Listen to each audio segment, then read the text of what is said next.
यह भारत का वो कुंड है जहां भगवान परशुराम ने अपनी मां की हत्या करने के बाद अपने हाथ से चिपकी हुई कुल्हाड़ी से मुक्ति पाई थी।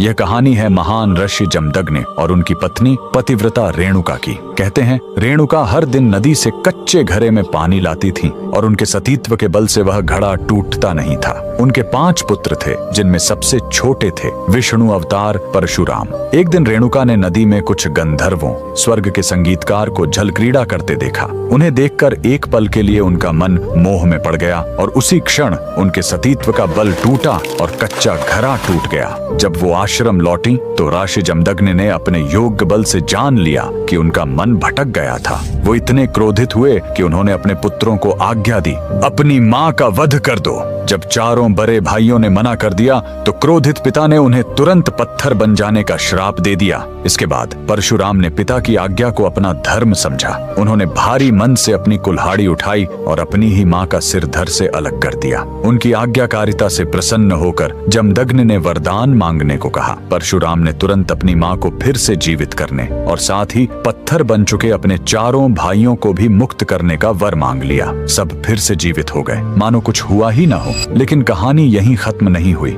मातृ हत्या का पाप उस कुल्हाड़ी पर एक दाग की तरह चिपक गया और वो उनके हाथ से अलग ही नहीं हो रही थी। उस पाप से मुक्ति पाने के लिए वह दर दर भटकते रहे, लेकिन कोई भी तीर्थ उस कुल्हाड़ी को छुड़ा नहीं सका। अंत में वह पहुंचे पूर्वी हिमालय की लोहित नदी के किनारे और जैसे ही उन्होंने इस कुंड के जल को छुआ, चमत्कार हुआ। कुल्हाड़ी अपने आप उनके हाथ से छूट गई। यही पवित्र स्थान आज अरुणाचल प्रदेश में परशुराम कुंड के नाम से जाना जाता है। आज भी हर साल मकर संक्रांति पर हजारों श्रद्धालु यहाँ इस विश्वास के साथ डुबकी लगाने आते हैं कि यह कुंड उनके सारे पापों को धो डालता है, ठीक वैसे ही जैसे इसने स्वयं भगवान परशुराम को पाप मुक्त किया था। भगवान परशुराम को दिल से मानने वाले सभी भक्त कमेंट्स में जय परशुराम जरूर लिखें।